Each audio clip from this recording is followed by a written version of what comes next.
Shalom, ici l'apôtre Samuel Élisée Mokalayi. Je viens aussi par cette vidéo éclairer la lanterne, laisser quelques mots par rapport à cette actualité qui est sur la toile, parce qu'il y a beaucoup de gens qui m'ont appelé, voire même les enfants de Dieu, ils m'ont également appelé pour m'en parler sur ce qui se passe. Alors en tant qu'homme de Dieu, j'aimerais aussi placer quelques paroles, quelques mots par rapport à tout ce qui s'est passé. Je sais que plusieurs personnes sont déçues à cause de ce qui s'est passé. Plusieurs familles sont blessées. Plusieurs sont mécontents. Plusieurs sont déçus, sont découragés à cause de ce qui s'est passé. Parce que bien sûr que oui, tous nous savons qu'un homme de Dieu, selon la parole de Dieu, c'est un porteur de la présence de Dieu, de la pureté, de la crainte de Dieu et surtout beaucoup plus de la discipline. Non seulement pour un homme de Dieu, mais également l'Église aussi. L'Église, c'est un endroit, c'est un lieu de la vérité, de repentance, de restauration et également l'Église, c'est un lieu de la sagesse.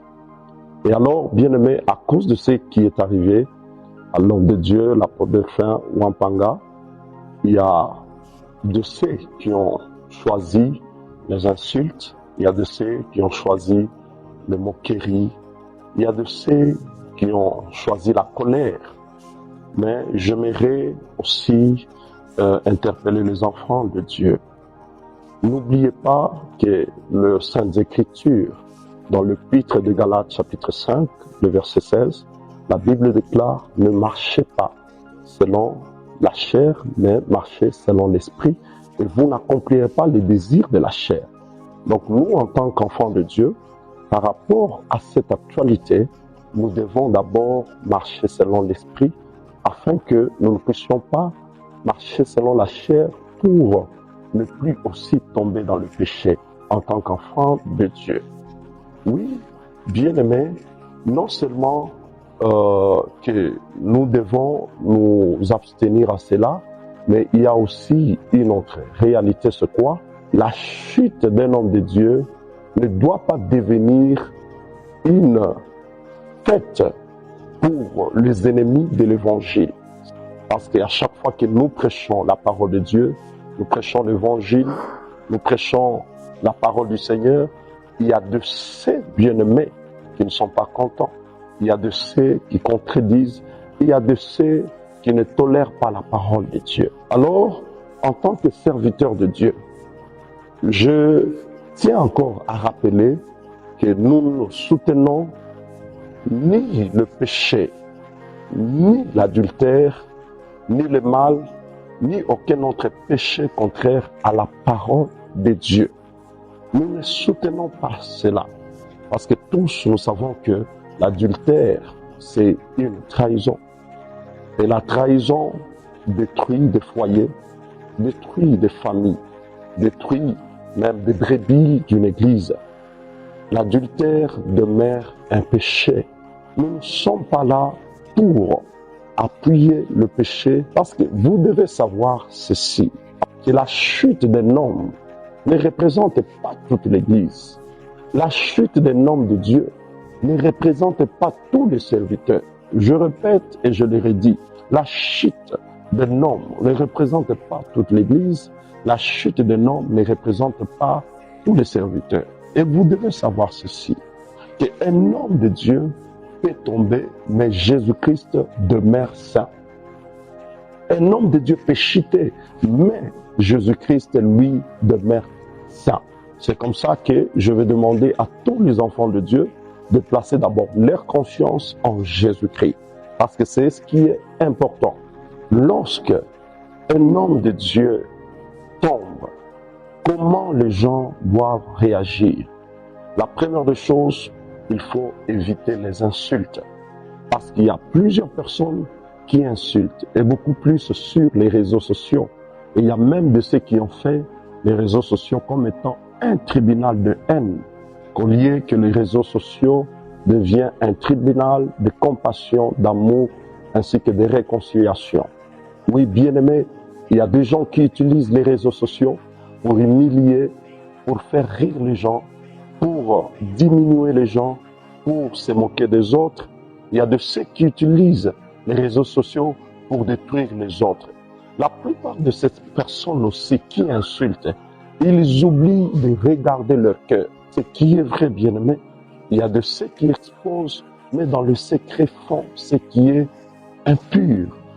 Aujourd'hui, tu peux condamner, mais tu ne sais pas demain si toi aussi, la même chose peut t'arriver. Et alors, en tant qu'enfant de Dieu, évitez les insultes. La deuxième des choses, lorsqu'il y a la chute d'un homme de Dieu, ce que vous avez à faire, c'est prier pour l'homme de Dieu. Actuellement, les réseaux sociaux jugent plus vite qu'au lieu de pousser les gens à prier. Actuellement, il y a des gens qui jugent plus rapidement, avec beaucoup de vitesse, lorsqu'il y a la chute d'un homme de Dieu, lorsqu'il y a la chute d'un enfant de Dieu, au lieu de prier pour la personne. Parce que vous devez savoir ceci, bien-aimés dans le Seigneur. L'amour de Dieu nous enseigne également la miséricorde. La troisième des choses, les enfants de Dieu doivent éviter les jugements. Oui, combien de personnes ils peuvent juger les autres? Or, la Bible nous enseigne de ne plus juger. Et c'est comme ça que la Bible est en train de parler dans 1 Corinthiens chapitre 10, le verset 12, la Bible dit que celui qui se croit être debout prenne garde. C'est-à-dire, même si on est debout aujourd'hui, mais nous devons faire preuve de vigilance afin que nous ne puissions pas tomber. C'est comme ça qu'on ne doit pas juger. Oui, bien-aimés, la Bible déclare également que lorsque quelqu'un parmi vous tombe dans une faute, vous devez le redresser avec douceur. Nous, enfants de Dieu, nous ne devons pas être là pour juger, mais nous devons être là pour manifester la maturité spirituelle afin que nous puissions ramener la personne vers Jésus-Christ. Nous ne devons pas juger, bien-aimés. Lorsque nous regardons dans l'évangile selon Jean, chapitre 8, le verset 7, une femme qui était tombée dans l'adultère, plusieurs de personnes sont venues pour chercher à la jeter la pierre. Après que Jésus ait écrit sur le sol, il a posé la question et demandé à tout le monde que celui qui n'a jamais connu de péché soit le premier à la jeter la pierre. Mais personne n'était digne de jeter la pierre à cette femme. Personne ne pouvait la condamner.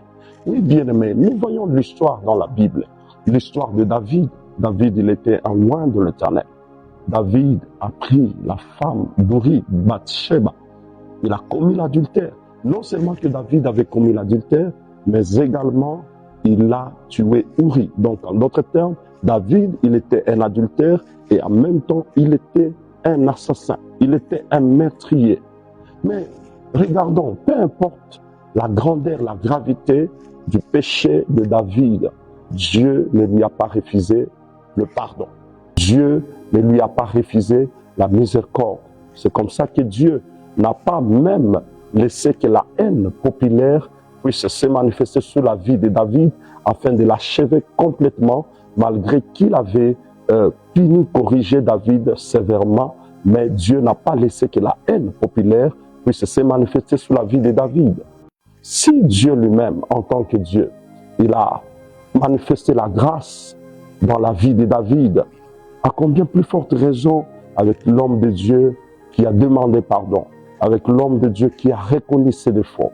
Alors nous, en tant qu'enfants de Dieu, nous devons aussi montrer la miséricorde. Parce que tout ce